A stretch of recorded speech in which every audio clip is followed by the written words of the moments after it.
Someone asked, I just picked up one of the questions there. Someone asked, which was your favorite of the interviews? I think it must have been the Ask Me About Truth programs that we recorded with Swamiji. They were all favorites. They were all pretty amazing. It's hard to single out a particular favorite one, and it's been 8 years since we've watched. Some of them I suppose we've never seen again. We just recorded them and they got posted and we never watched them again. But I remember one in particular where I asked him about the meaning of the universe, and he sort of gave this really odd response. He said, well, there's no meaning. And it was like, but Swamiji, that's like, that's nihilistic. I mean, and he said, well, I suppose it is. And then, of course, in the very next one, he went on to explain that there's vast meaning in all of it. But I mean, it was like, what do you do? And it's like he just did that to keep us on our toes. Sometimes we would think we had a fantastic question that he would just run with for the entire 17-minute episode. And we'd ask this burning question and he'd go, no, or yes. And that'd be it. Next question. And sometimes a question that we just thought was sort of, well, this is what we've got right now, so we'll ask this. And he would just go off and do 2 or 3 episodes on the same question. So you just never knew what you were going to get. And we really had to try to have our wits about us. We would outline questions and sub-questions under those questions so that when you finished the first one, we could follow it with sort of related questions. But we never knew how long he would go. So sometimes, like she's saying, the very first question would lead to, he would just go for the whole time. And we wouldn't ask another question for that whole episode. Other times it was yes or no, or it was one sentence and over with, and then he would just be looking at us. And or sometimes we'd ask a question and he'd say, I don't want to talk about that. which was, the specific time that happened was I asked him to talk about what was Master's mission in this world. And he said, no, that's too specific. And he wanted it to be more general questions. We were sort of the general public in a way, the sort of spiritually interested general public. And we were supposed to ask him questions about truth and the spiritual life, but not so targeted. Because he would, of course, explain all about Master's mission, but it had to start from a more general question. So he kicked that one out the window immediately, and we had to sort of scramble a little bit. But another time, well, this wasn't an interview with us, but someone asked him in an interview that we were watching, do you need a guru? And Swami said, no! What do you need a guru for? Someone telling you what to do. And we were like, what? Well, but if you want to find God, yes, then you need a guru. So anyway, that was adorable. I mean, he just, no, what do you need a guru for heaven's sake? Anyway, he had a lovely, he was priceless, delightful sense of humor, very, very off the beat, very syncopated sense of humor, and very, very lively, very joyful. What a gift he was in our lives, huh? Great, great gift. Somebody added yet another one here. Bar, do you have another question, or should we look in the chat? Well, in the chat there are no questions. Oh, okay. But we wanted to see if anybody wanted to ask something with their microphone, because we did say that we will allow people. But if you can raise your hand if you want to ask something. and we will unmute you. But please also keep it.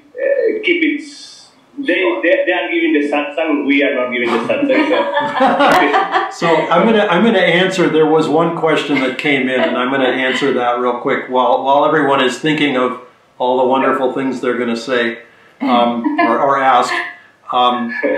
Which is, we did meet Dr. Abdul Kalam with Swamiji, and it was a very special meeting.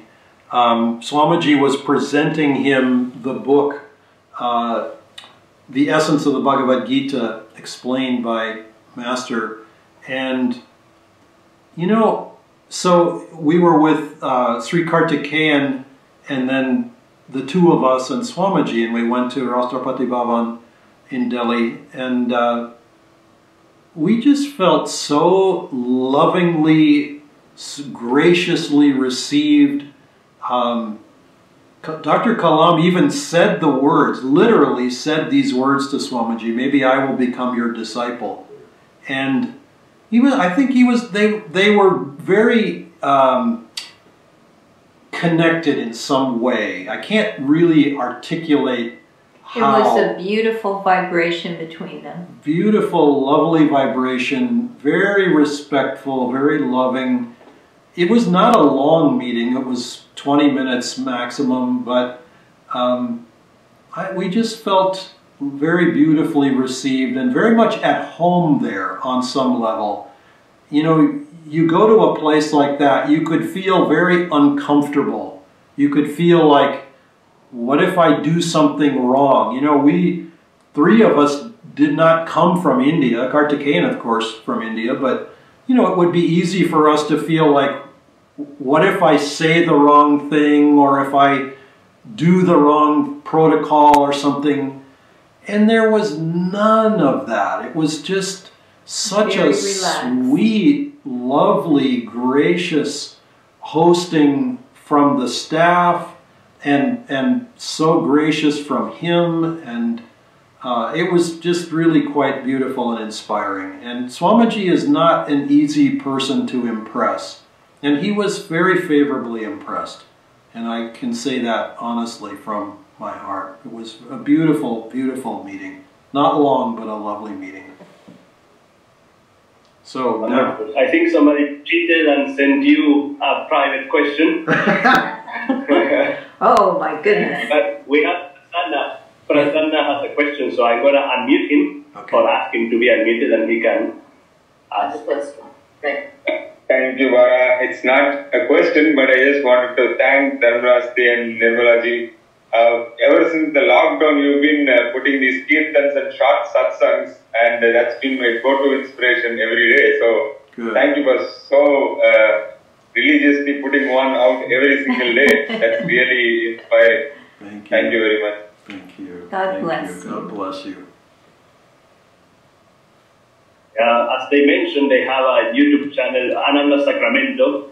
So, and also they have a lot of kirtans there, which are also wonderful apart from the, regular inspiration that they give. So we highly recommend that you visit that and get inspiration as well. Yeah. We tell stories during our kirtans, so it's fun to hear the stories. Yeah, if you want to hear stories from ancient Ananda, you can look at the kirtans, because we chant for a while, then we tell some stories, and then we chant some more after that. So we had some fun stories. So Shidit, you had your hand up for a moment. Is that still something you want to ask? Yeah. Firstly, namaste to Ramdas ji and Nirmala ji. Well, my question is, how do we can take care of our own ego, but how do we take care of, how do we deal with narcissistic, ignorant people? We can deal with ourselves, but what about the others? Let God take care of them. Yeah, you can't fix people's ignorance. They're going to get to... As much as you can clearly see what they need to do, you just can't do it. Yeah, you can't do your child's homework for them. I mean, you could, but it's kind of cheating. So, no, you have to let people learn their own lessons in their own way. All you can do is love them. and be very compassionate, because the ability to recognize somebody else's lessons, in a sense, is the ability to recognize your own. And so it's always important to kind of maintain that sense of, you know, they'll learn in their time, but everyone has the freedom to do that at their own pace. We can't say, oh, you must do it this way according to my timing. No, it doesn't work like that. So there's a story about this Japanese violinist, Suzuki. You may have heard of the Suzuki Method. It was very big some decades ago. I don't know what's happened to it now, but it was a way of teaching children how to play the violin. And this story involves this big school that many children were living in, and Suzuki was teaching them all. And it was pretty harmonious. There were dozens of children. And then one day, this boy came into the school who was to live there and study there, and he was very disruptive, just acting out, and all the other children were just horrified at how this boy was behaving, and they went to Suzuki and said, please, you have to get rid of this boy. He's just upsetting everyone and creating chaos wherever he goes. And Suzuki's response to that was, no, I'm not going to kick him out, but each of us has to be even more, you know, all the different things, more disciplined, more respectful, more considerate, more kind, more together on all these different levels. And so that is basically how we need to react to people in our world who are outrageous, who are angry, who are mean, who are despicable in whatever way. If we can, we need to avoid that energy altogether. Get a different job. Go somewhere else. Try to make peace your priority in life. But some tests we can't avoid. And for those people that we have to deal with who are difficult, we need to be ourselves with more integrity, more compassion, more high-mindedness. And it helps to just envision yourself as being a 12-story building and looking down on this situation that's like little ants on the ground. You know, you have to stretch your consciousness so that it doesn't affect you. Your perspective is much greater. So that's how we need to deal with difficult people. And I remember one person that I had a lot of trouble with. I just had to expand my heart and feel like, okay, this person is suffering. That's why they're so unruly. They're in so much emotional pain. And so from that perspective, I just found myself being kinder, you know, just sort of trying to be soothing. And even that, you know, was thrown back in my face, but it was easier to just keep even-minded and not affected by their negativity. Just keep putting out, like the garden that Dharmadas was talking about that we just put in outside.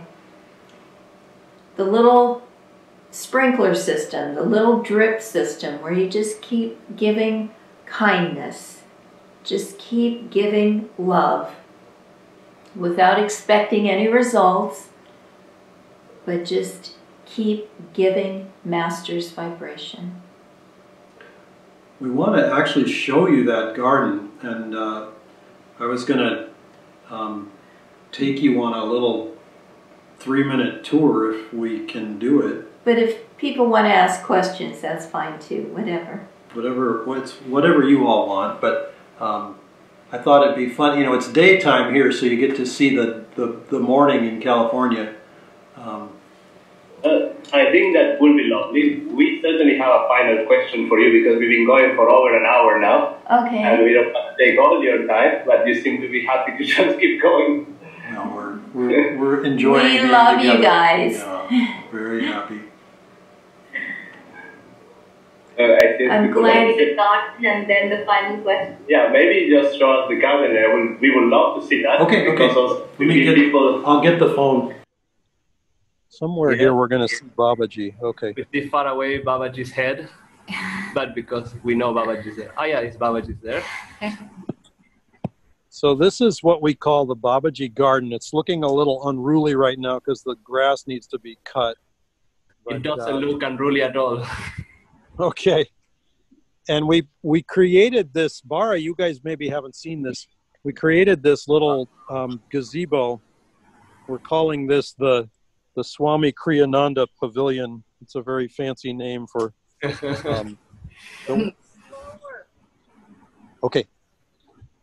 Okay. I'm instructed to go slow because it's very jerky. Sorry to make it so jerky. Okay. So we're going to make a little murti or have a photo of Swamiji in this little place. And it's just I energize out here in the morning sometimes. And this is our apple tree in front of me with the little flowers around it. This is not new. The apple tree and the little garden here are not new, but the garden beyond it, which is what I'm walking towards, is new. And this is the one we were telling you about that's just outside of our window. Yeah. So now we're seeing the window of our home with the little air conditioner sticking out the wall. And this is that little garden. And so you see the tomatoes and the basil, the potatoes, the arugula. For those who are unfamiliar, this stuff here is rocket leaves, arugula. On the right. Very, very spicy, very nice lettucey sort of thing, green. I have a zucchini that's fresh that I'm about to pick. It's going to turn into a baseball bat if we don't. And mint leaves. These little beds are new. Sorry to turn so quickly. I get excited. So this is lettuce. These are brand new, and this one is so brand new that it hasn't even been planted yet. But Nirmala was talking about the drip system, and all these little hoses and stuff are for water to drip to the different parts of it. And we'll cover this with planting soil soon. This is kind of not quite set up for planting yet, but it will be shortly. So anyway, this is just a little slice of peace in the city. And like a little heaven. It's a little bit of heaven. It can be noisy in the back here. Sometimes the neighbors are running their chainsaws or whatever. But I think compared to India, probably even that is nothing. Yeah, it could be. And the windows that I'm facing, you see these big blue things up here. These are shade cloths to keep it cooler. You know, today it'll be almost 40 Celsius, and it's still nice and pleasant right now, but in the afternoon it gets quite hot out here. And so these help to shade it and to keep it cool. And so anyway, and these windows here, sorry? Okay, I will. Nirmala wants me to show you the hydrangea bushes. I'm facing our chapel. These two big windows are the place where we have group sadhanas in the community, which we have not been able to have since lockdown because we didn't want to start giving each other the virus. But in other times, we have meditated there every weekday morning. And last but not least is our other little flower bed. And these pink flowers in here are hydrangeas. Nirmala wants me to show you them because they're very fun and very pretty. This is rosemary. I don't know if you all use it much. We love it with potatoes. This is an herb. Yeah. And it's really yummy. So anyway, we're sort of trying to have a kitchen garden and a flower garden both. And this is the other hydrangea over here, and there's hydrangeas back in there. So anyway, just wanted you to see. Family. Yeah. So you're actually talking to a mixed group, because we have like our community you're talking to this evening, which is who this satsang was for. And that's a mix of like a few newer people who've just come into Ananda recently, and then of course a few Kriya ones. Some doing the Kriya. Some preparing for Kriya, and then of course we invited some old friends so they could see you this evening. Yeah. It's Very wonderful. good. It's wonderful. It's a joy. We love seeing you all. It's a joy to see you. Really fun. Even just to see your names. If we don't even see you with your faces, at least we know that you came, and it's a joy to be able to be together. Well, we had one final question, if you don't mind answering. Yeah. Not at all. Yeah, before we let everybody go. My brother once pointed out a saying of Jesus to me that I really, really love. And basically, paraphrasing, because I don't remember, even though I love it, I always forget the exact word because the Bible is complicated sometimes to remember the exact word. But basically, those who are great in the little things are great in much. And when we talk about being spiritual in daily life, sometimes in the big test, we really remember and we really try to apply it and be this wonderful devotee or whatever you want to say. But we see with the example of Swami Kriyananda and of the saints that there was like, even in the smallest of things, they were always sharing something higher. That for them, and sometimes it seems that probably that's also the most important thing, because certainly when we get the test and all that, we really try to remember, oh yes, I'm supposed to do all these things and all that. But getting that spontaneous, like in everything you do, even handing somebody a drink or a book or, just saying hello, that seems to be one of the highest ways, really, to live our spiritual life. And we were wondering if you have perhaps a story or two of Swami that you saw him applying some of these, lovely principles like that. Well, we certainly spent a lot of time with Swami out and about. When we lived in Gurgaon, he liked to go to the Metropolitan Mall where Ananda had a little store. And so there were several shops in the Metropolitan Mall where he was a regular. There was a bookstore, there was a barista, there was a luggage store, and there was our own little gift store, the Wishing Tree. And so Swami was a regular to those places. And he did the same thing in Assisi, he did the same thing in America, in Nevada City. When we lived at Ananda Village, he would go with people sometimes us, sometimes others, into town to do a few little errands, and he had specific shopkeepers that he would visit. He did it wherever he went, Palo Alto, wherever. And it was always such a joy to see how he never talked down to anyone. He was always so kindly and so friendly. These people, as they got to know him through the years, just adored him because he related to the highest in them. And they responded, their souls just lit up. So it's a very great lesson for us to learn as we're dealing with people at the grocery store, at the fruit stand, whatever we have to do in life, to think of them and relate to them from our own spiritual eye to their spiritual eye. And try, as Swami always did, to relate to the highest in people and give them all respect, because each one is the immortal Atman. Realize one of the things that we saw with Swamiji is that he related to everyone as a potential friend.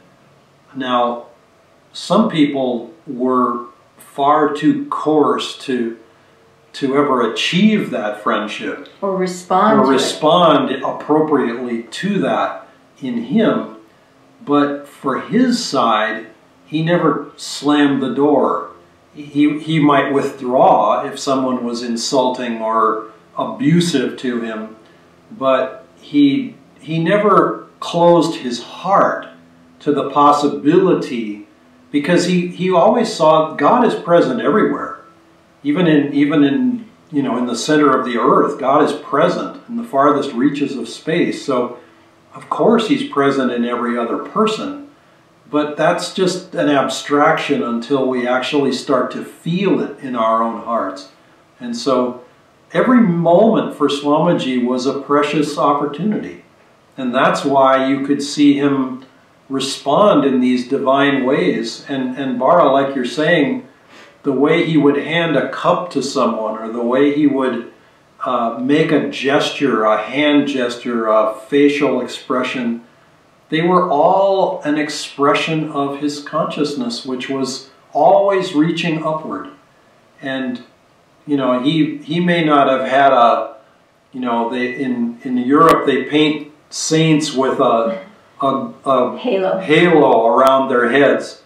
He may not have had that painted around him, but energetically, that's what his energy was doing. His energy was rising up and illuminating, like a candle has a glow around it. Well, a person, a saint, has a glow around them when their energy is rising, and his energy was rising all the time. So, even when he was struggling, he was going into surgery. He was about to have his colon taken apart. I mean, you can't get any more challenging in certain ways than that. And he waved to us. He was wearing this funny little orange hat. He hadn't created the Nayaswami order, so he was still wearing Geru. But he was dressed in his Geru, and he had this funny little orange hat on his head because it was freezing cold in this hospital. And he's going into surgery, and he's waving to us like he's about to go take a boat ride. Like he's about to get on an airplane and go for a vacation. Big smile. Big smile on his face. He's waving. He was doing that for us because he knew we were horrified that he might not come back from this. And he could always be that way because his consciousness was always uplifted. And that's really a good lesson for us, because we need to be aware of our own energy at all times. And awareness is the first step towards being able to control our energy. And if we want to be enlightened, we need to control our energy. So learn to be aware. Is my energy going down? Do I just want to sit on the couch and surf the internet and eat popcorn? Or do I want to read something of masters and then meditate before I go to bed? How do you want to spend that precious hour and a half in the evening? So the more we can read our own energy and choose to have it be uplifted, choose something that's beneficial spiritually to us. We don't have that many minutes left on earth. This earth life is very precious. We don't want to waste it. We don't want to get to the end of life and go, oh, I should have been thinking about God a lot more. We want to have God just in our minds, on our tongues, in our hearts, continuously. That's the goal. And we need to keep feeding that uplifted kind of energy and keep that going until it's automatic, until that's all there is. Well, that is wonderful. Yeah, it's so nice. Thank you very, very much. And I think if we all perhaps can turn on our cameras to say a final goodbye and namaste to them. You know, Bara, there's so many friends here, Pramalaji and Prisha and Preeti and Pragna and so many, and Manju. Anyway, we want to say hello to everybody and remind you that our email addresses are very, very simple. Do you want to just type them in? Okay, I'm going to type it in the chat window. You all can look at these. It's basically nirmala@anandasacramento.org or dharmadas@anandasacramento.org. And many of you, we haven't had your email addresses. We've wanted to connect with you, so please feel free to contact us. There's no space between Ananda and Sacramento. That's the only thing you need to know about our addresses.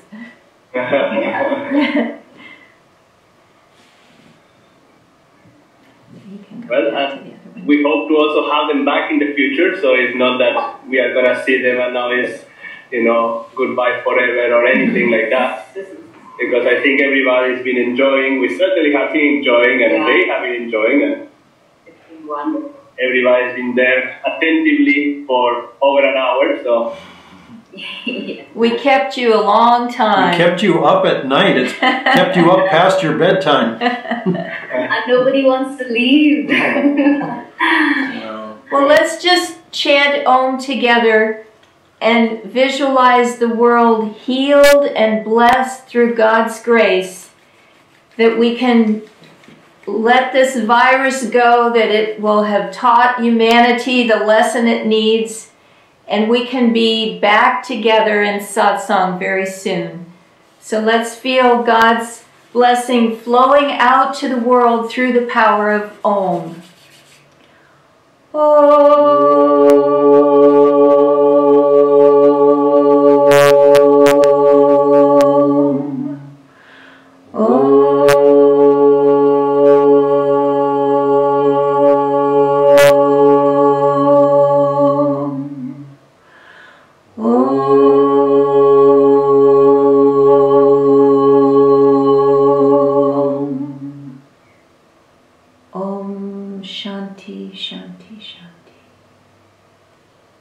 Jai Guru. God bless you. God bless you all. It's so lovely to see you. Very happy to be able to be with you. Lots of love to all of you. God bless you. Thank you so much.